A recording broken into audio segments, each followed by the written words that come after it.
하나님 말씀은 구약성경 창세기 49장 22절에서 26절까지입니다.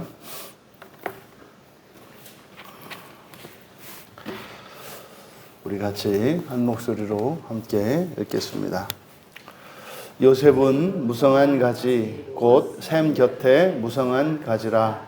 그 가지가 담을 넘었도다. 활 쏘는 자가 그를 학대하며 적개심을 가지고 그를 쏘았으나 요셉의 활은 도리어 굳세며 그의 팔은 힘이 있으니 이는 야곱의 전능자 이스라엘의 반석인 목자의 손을 힘입음이라. 내 아버지의 하나님께로 말미암나니 그가 너를 도우실 것이요 전능자로 말미암나니 그가 내게 복을 주실 것이라. 위로 하늘의 복과 아래로 깊은 샘의 복과 젖먹이는 복과 태의 복 이리로다. 내 아버지의 축복이 내 선조의 축복보다 나아서 영원한 산이 한없음 같이 이 축복이 요셉의 머리로 돌아오며 그 형제 중 뛰어난 자의 정수리로 돌아오리로다. 아멘. 요셉의 교훈이라는 제목으로 다시 한번 이 말씀을 전하려고 합니다. 어제는 앞에 22절과 24절만 나누어서 먼저 설교를 했는데 그 이유는 지금 본문의 번역이 지금 맞소라 사본과 또 70인역으로 번역된 이 성경 사이에 큰 오류 때문에 지금 이 본문이 사실은 뭔지 굉장히 요셉의 축복에 대한 본문으로 이렇게 이제 설명이 되고 있습니다만 축복의 내용을 담고 있는 것은 맞습니다만 그것이 이제 어느 정도는 맞고 어느 정도는 맞지 않다. 지금 구약 성경에 우리가 이제 원본으로 삼는 그러니까 사본이지만 구약 성경의 기준으로 삼는 히브리어 성경이 이제 맞소라 사본인데 그 맞소라 사본의 그러니까 원문에 따르면 22절에 무성한 가지라고 번역된 이 가지가 나뭇가지 이것이 아니라 들락이 새끼다. 들락이 새끼. 그래서 무성한이라고 되어 있는 여기가 이제 새끼인 거고 가지 이것이 들락이인 겁니다. 그래서 22절을 이제 사역을 하면 그렇게 되는 겁니다. 요셉은 들락이 새끼, 샘 곁에 있는 들락이 새끼, 담을 넘는 새끼 암컷들이다. 이렇게 되는 내용이에요. 그리고 23절과 24절을 또 그대로 사역을 하면 궁수들이 그를 쓰라리게 공격하여 쏘고 그들이 그에게 원한을 품었어도 24절 그의 활은 견고하며 그의 팔들은 민첩하다. 야곱의 전능자의 손에 의해서 거기서 이스라엘의 반석이신 목자가 동사는 생략되어 있지만 여기 이제 나왔다라고 이제 번역할 수 있다. 그래서 22절과 24절을 요약하자면 그래서 이제 요셉에 대한 야곱의 예언, 요셉은 지금 애굽의 총리입니다만 그가 바로의 후계자가 될 것이라는 예언과 함께 그러함에도 그를 들락이 새끼에 빗대고 있는 것은 광야 인생인 것을 가르쳐 준다. 그 다음에 두 번째로 샘 곁에 있다. 그리고 담을 넘는 새끼 암낙이다 라고 하는 이것은 하나님의 은혜 안에 있을. 그래서 이것을 은혜 인생이다. 이렇게 정리할 수 있겠고 세 번째로 23절에 활 쏘는 자 우리말 성경에 이런 궁수에 대한 언급 그리고 학대 적개심 이것은 바로 그에게 공격과 대적이 있을 것에 대한 예언이다. 그래서 고난 인생이다. 그리고 네 번째로 24절에 적들의 공격과 박해에도 멸망하지 않고 그리고 구원자의 도래에 대한 예언을 통해서 부활 인생과 또한 역사적인 한몸 인생을 예언하고 있다. 그래서 그리스도인의 그 삶에 대한 구약에 나타난 신약적 개념이 굉장히 풍부하게 나타나 있는 것이 이 요셉에 대한 야곱의 예언입니다. 이어서 25절을 보면 내 아버지의 하나님께로 말미암나니 그가 너를 도우실 것이요 전능자로 말미암는다. 여기에서 먼저 내 아버지의 하나님에서 소유격 조사인 의를 지우십시오. 이 원문에는 그대로 내 아버지 하나님 이렇게 돼 있어요. 그러니까 놀라운 표현이죠. 이게 신약 성경에서는 하나님을 우리가 아버지라고 부르는 것이 자연스럽습니다. 그런데 구약에서 하나님을 아버지라고 이렇게 아버지 하나님이라고 표현한 곳이 이곳 한 곳밖에 없습니다. 그렇기 때문에 이게 지금 번역하기가 좀 아버지의 하나님 그러면 특히 창세기에서 이건 아주 일반적인 표현이거든요. 네 아버지의 하나님, 조상의 하나님, 아브라함의 하나님, 이삭의 하나님, 야곱의 하나님 이런 식으로 해서 선조의 하나님 이것 이렇게 주로 창세기에 이렇게 사용이 되는데 여기서는 그냥 내 아버지 하나님입니다. 아버지 하나님.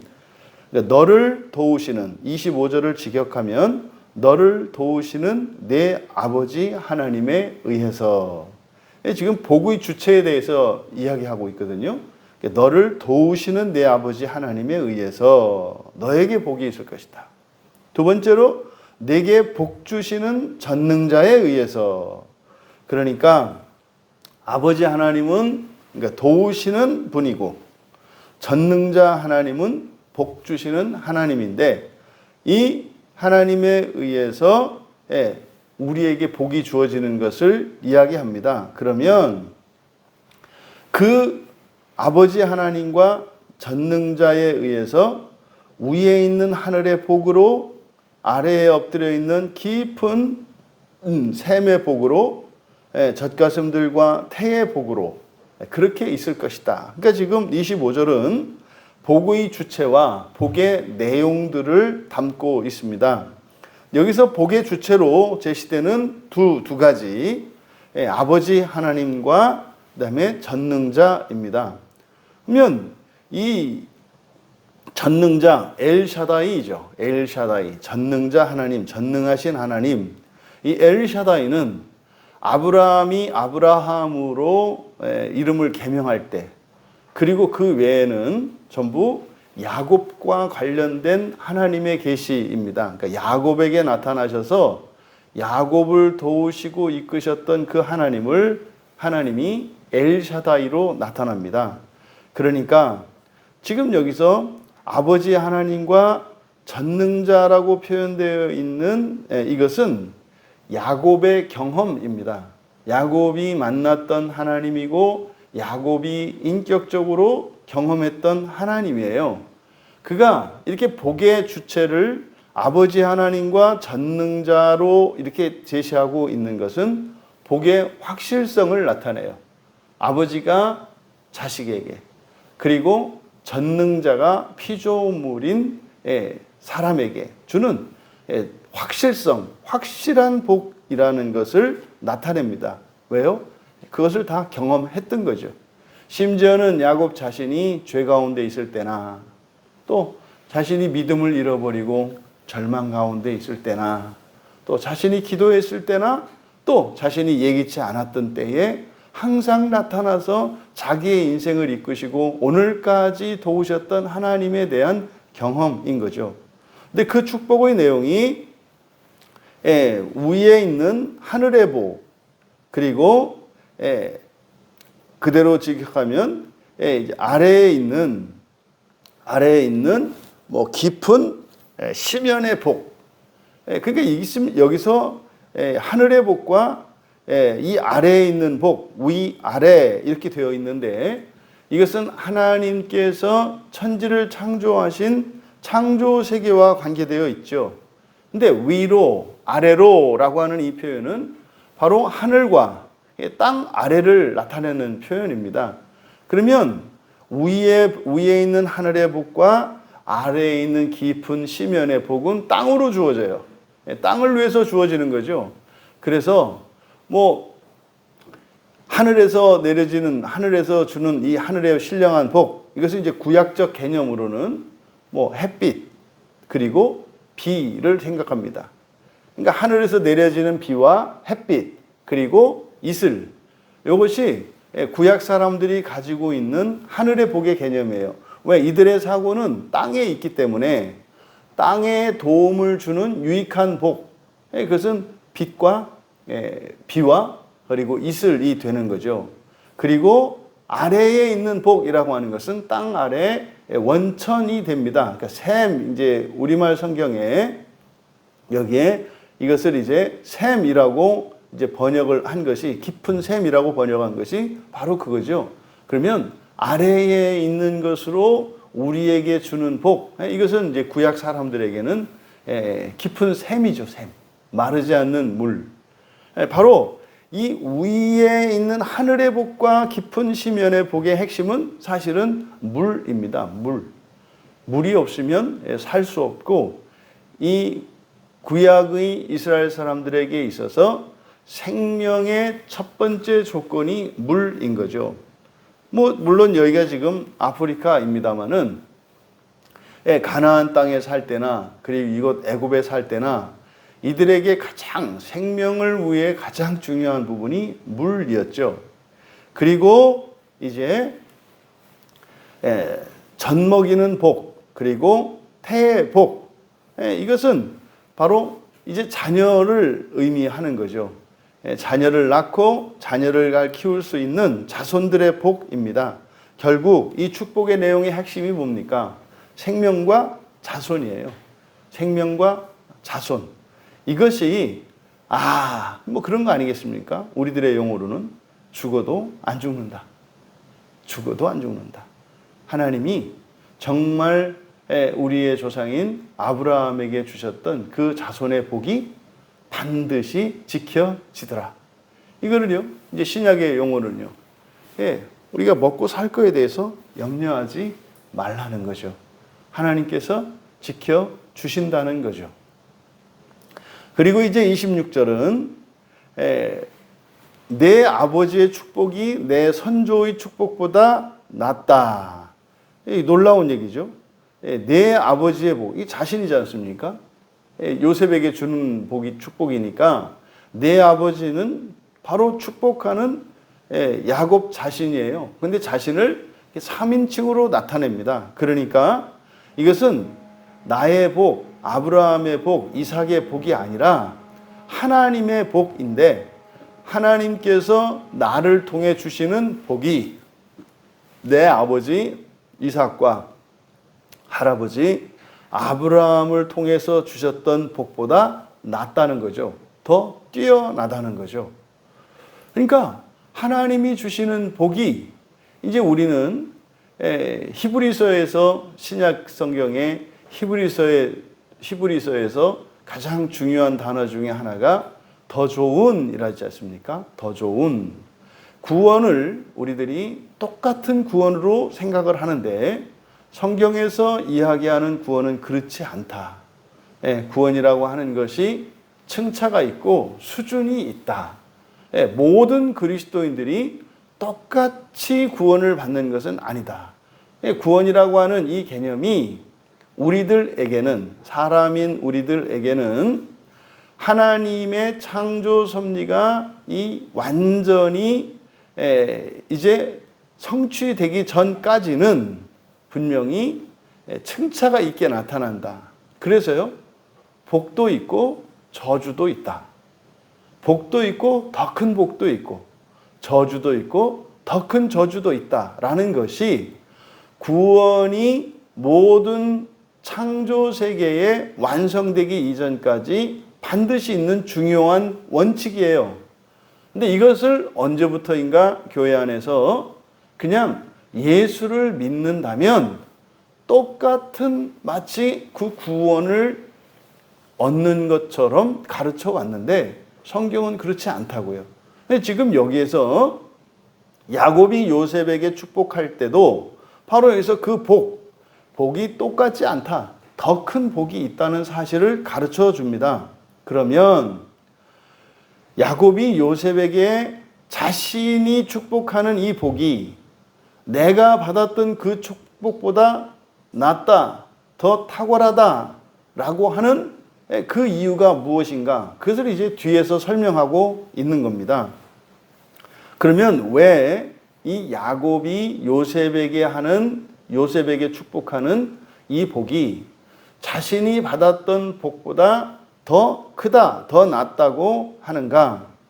그 근거를 보니까 영원한 산이 한없음 같이 이렇게 되어 있습니다. 그러니까 요거를 직역하면 영원한 언덕들의 끝없는 경계까지 간다. 이렇게 되어 있어요. 영원한 언덕들의 끝없는 경계까지 간다. 그러니까 야곱이 지금 요셉에게 축복을 하는데요. 내가 너에게 하는 축복은 내 아버지 이삭이 나에게 했던 축복이 미치지 못했던 더 큰, 더 놀라운 복이다라는 것을 가르쳐 줘요. 근데 그 탁월함, 더 좋음의 첫 번째 이유가 뭐다? 영원한 언덕들의 끝없는 경계까지 간다. 그러니까요, 막힘이 없이 무한한 확장성을 가지고 있는 거예요, 이 복은. 그러니까 우리가 알 수 있는 게, 유대인들이 이 요셉에게 했던 이 야곱의 예언 속에 이미 이 야곱, 왜 이스라엘을, 믿음의 조상은 아브라함인데 왜 이스라엘의 직접적인, 그러니까 조상이 야곱일까? 그래서 이스라엘 민족을 이스라엘이라고 부르지 않습니까? 근데 왜 아브라함인데, 신약에서도 믿음의 조상을 아브라함이라고 하는데 왜 그들 가운데 특별히 왜 이스라엘 이름을 사용해서 바로 그들의 민족의 정체성을 나타낼까? 첫째로는 야곱의 이름을 하나님께서 이스라엘이라고 지어줬기 때문에, 하나님이기 때문에, 하나님이 되었기 때문에, 그리고 복에 있어서 바로 야곱을 통해서 계시하신 복이 최종적인 복이기 때문에 바로 이스라엘의 이름을 사용하신 것이구나 라는 것을 알 수 있는 거죠. 그러면 야곱의 이 복, 야곱을 통해서 하나님께서 약속하신 이 복의 탁월성이라고 하는 것은 뭐예요? 무한한 확장성이에요. 여기에는 민족도 시대도 신분도 그 어떤 제한이 없어요.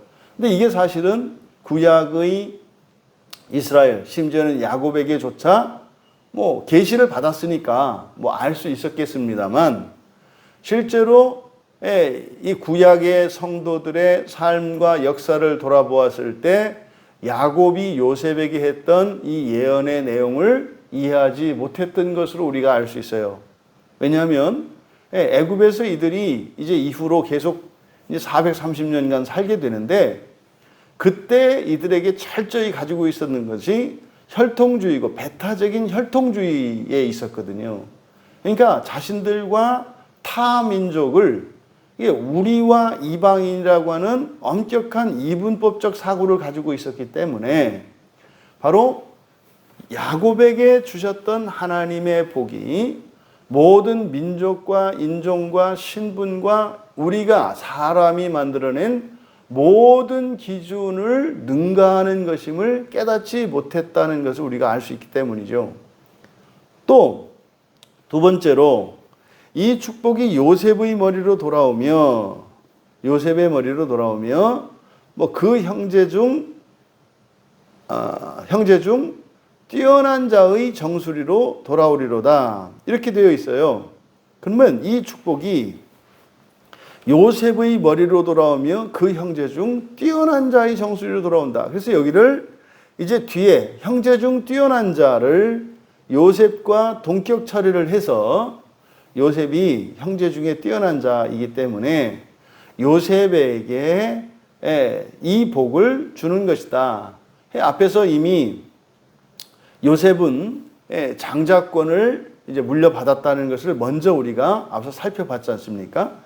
근데 이것을 동격으로 보는 것이 아니라 이 야곱이 요셉에게 하는 이 축복의 탁월성의 두 번째가 바로 이 부분인데, 요셉에게 축복을 합니다. 그런데 말이죠, 그 형제 중 뛰어난 자의 정수리라고 하는 이 표현은 요셉이 형제 중에 뛰어난다라고 하는 표현이기보다는 바로 앞에서 이렇게 무한한 확장성을 가지고 있는 복이기 때문에 이후로 모든 민족, 모든 형제들 가운데에서 이 복은 누구에게 온다? 뛰어난 자의 정수리로 온다. 그러면 이때 뛰어나다라고 이렇게 번역되어 있는데 뛰어나다라고 번역한 이 말이 성별된 이런 말이에요. 성별된. 그러니까 뛰어나다 하니까 다른 사람들보다 더 나은. 그러니까 우리들은 뭐 쉽게 받아들이죠. 아, 그렇지. 아, 요셉이 야곱의 12아들 가운데 뛰어나지. 애굽의 총리가 되었고, 그런 믿음의 사람이어서 애굽에 뭐 노예로 팔려갈 때도 그냥 믿음을 잃지 않았고, 보디발 아내를 이렇게 범했다고 누명을 쓰고 감옥에 갇혔는데도 그런 뛰어난 사람이기 때문에 늘 믿음 안에서 하나님이 구원해 주실 것을 확신하셨고, 이거 거짓말이에요. 그렇지 않다니까요. 그렇지 않다니까요. 성경 어디에 믿음의 사람이 하나님으로부터 택한 받은 사람이 두려움 없는 사람이 어디 있고 외로움 겪지 않은 사람이 어디 있고 수치심 겪지 않은 사람이 어디 있고 미움을 갖지 않은 사람이 어디 있어요? 없다예요. 없다.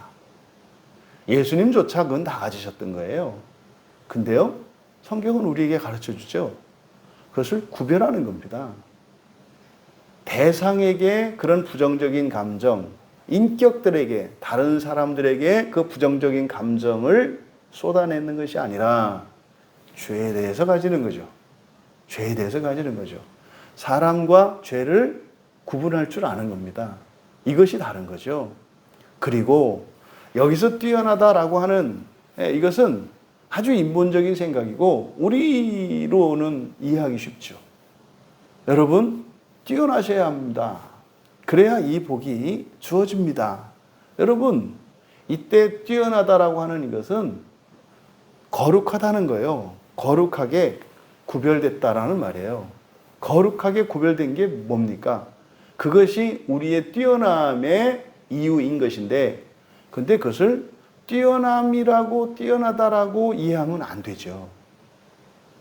그 말이 아니다 이 말이에요. 그러니까 성별된 것이니까, 다시 말해 거룩한 하나님의 백성들은 이 세상의 그 어떤 사람들과 구별돼요. 그런 점에서 이제 뛰어나다고 이야기한 것이 인격적인 우월성을 이야기한 것이 아니라 바로 이 뛰어남이라고 번역한 이것의 핵심이 뭐예요? 하나님의 소유되는 것이에요. 그러니까 지금 요셉에게 내려진 이 축복, 요셉의 머리에 내려진 이 축복은 장차 누구에게? 성별된, 거룩하게 구별된 자의 머리로 퍼져간다는 것을 나타내는 것이다. 훗날 이제 이들은 알게 되죠. 모세가 이들을 이끌고 넘어갈 때 첫 번째로 레위 지파를 하나님의 소유로 삼으세요. 처음으로 성별된 자들이 바로 레위 지파죠. 레위 지파. 또 그 12정탐꾼 가운데에서 여호수아와 갈렙을 또 하나님께서 따로 구별하시죠. 이것은 오늘날 이 땅을 살아가는 그리스도인들에 대한 예표적 인물들이에요. 민족 가운데서는 이스라엘 민족이 성별된 민족이고, 또 이스라엘 가운데에서도 레위 지파가 또 성별된 민족이고, 성별된 지파이고, 또 레위 지파 외에 다른 이들 가운데에서 여호수아와 갈렙이 성별된 자들이죠. 그러니까 하나님의 복이 어떻게 오는 것인지를 가르쳐 준다. 이것은 오늘날 이 땅을 살아가는 그리스도인들에게 약속된 복이라는 사실을 우리에게 가르쳐 줘요. 그러니까 지금 49장에 나와 있는 이 내용은 저주와 저주의 내용과 축복의 내용을 담고 있는데, 이것은 야곱의 12아들 한 사람 한 사람에 대하여 현재적 관점에서의 종말, 마치 점쟁이와 같이 점치는 거죠. 이것들은 여러분 고정된 것이 아니라 그랬지 않습니까? 바꿀 수 있어요. 저주가 내려졌어도, 그러니까 저주가 내려진 이 야곱의 예언을 통해서 자신들에게 내려진 저주를 피해가도록 하는 것이고, 또 이 축복과 사명에 대한 예언들을 통해서 신앙을 지키며 살아감으로 그 영광스러운 삶을 누릴 것에 대한 얘기예요. 결국 이것은요, 신명기 28장에서 나오는 축복과 저주에 대한 이야기입니다. 축복과 저주는요, 이거는 운명이 아니죠. 운명이 아니에요. 바꿀 수 있습니다. 성경은 우리에게 있는 우리의 인생에 드리워진 저주가 무엇인지를 가르쳐주고 또 우리에게 주어진 그 축복과 영광스러운 사명이 무엇인지를 가르쳐줍니다. 그것은 뭡니까? 지켜내야 할 영광스러운 것은 지켜내라는 거예요. 잃어버리지 말고. 하지만 우리에게 내려진 이 저주는 벗어버리라는 거예요. 벗을 수 있기 때문에. 이것이 우리가 신앙생활을 하는 이유입니다. 우리가 이 세상을 살아가는 동안 우리에게 있는 모든 저주가 완전히 벗겨지는 일은 없어요. 완전히 벗겨지는 일은 없어요. 또한 하나님께서 우리에게 주신 이런 복과 이런 영광은 이것이 완성되지도 않아요. 우리가 해야 되는 일은 뭡니까? 하나님이 우리에게 주신 복과 은혜를 지키고 간직하는 것이고요. 그리고 현재 나의 죄성으로 인하여 나의 내면과 나의 삶 속에 있는 죄와 허물로 인하여 나에게, 나의 가정에, 나의 가문에 드리워진 저주를 벗겨내기 위해 살아가는 것입니다. 이렇게 요셉에게 축복한 이 야곱의 축복이 그동안 아브라함을 통해서 이삭을 통해서 하나님께서 주셨던 복에서 한 걸음 더 나아간 복이며 이것이 하나님께서 언약의 조상들에게 내려진 복의 최종판이라는 것을 알 수 있어요. 근데 이게 곧 신약의 예수 그리스도를 통해서 우리에게 주신 복이죠. 모든 경계를 뛰어넘는 이 세상에서 이 세상과 이 땅의 세상과 저 하늘의 세상 사이의 경계를 넘는 무한과 영원을 향하여 나아가는 복이요. 우리의 존재의 한계를 뛰어넘고 우리의 본성을 바꾸어 주시는 하나님의 복이라는 사실을 우리는 더욱 명료하게 알 수 있습니다. 요셉에게 야곱이 예언한, 그래서 요셉을 통해서 요셉에게 축복한 그 야곱의 예언을 통해서 우리들의 삶과 우리들의 신앙의 교훈을 얻고 믿음으로 여러분들이 그 말씀을 따라 승리할 수 있기를 주님의 이름으로 축원합니다. 존귀하신 하나님,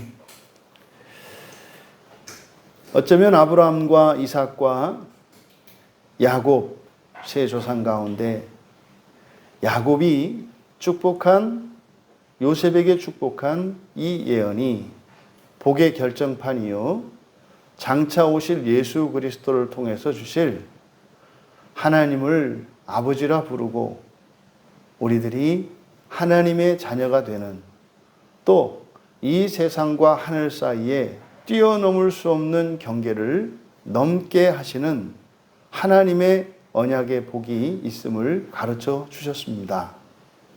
이미 구약에 요셉에게 축복한 이 야곱의 예언을 통해 분명한 하나님의 구원의 복음이 선포된 것을 다시 한번 깨닫게 됩니다.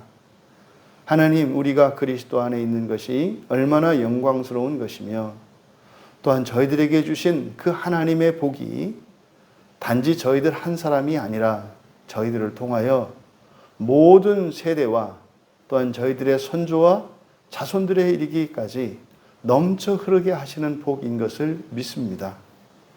이 모든 사람들의 그 축복의 한계가 오늘을 살아가는 저희들의 신앙생활을 통해서 날마다 그것이 확장되어 가며 축적되어 가는 것임을 깨닫게 됩니다. 마침내 예수 그리스도께서 이 땅에 오셔서 저희들을 부활시켜 주시는 그 날에 이 모든 것이 동시적으로 성취되는 줄 믿사오니 하나님께서 저희들에게 주신 이 놀라운 언약의 복으로 소망 삼게 하여 주시고 그래서 인생의 모든 고난과 답답함과 또한 인생의 실패까지도 하나님의 언약의 복 안에서 밝히 이해되게 하여 주시고 어떠한 상황 속에서도 한결같은 믿음으로 그 소망을 바라보며 살아가며 승리하는 저희들 모두가 되게 하옵소서. 감사하며 예수님의 이름으로 기도하옵나이다.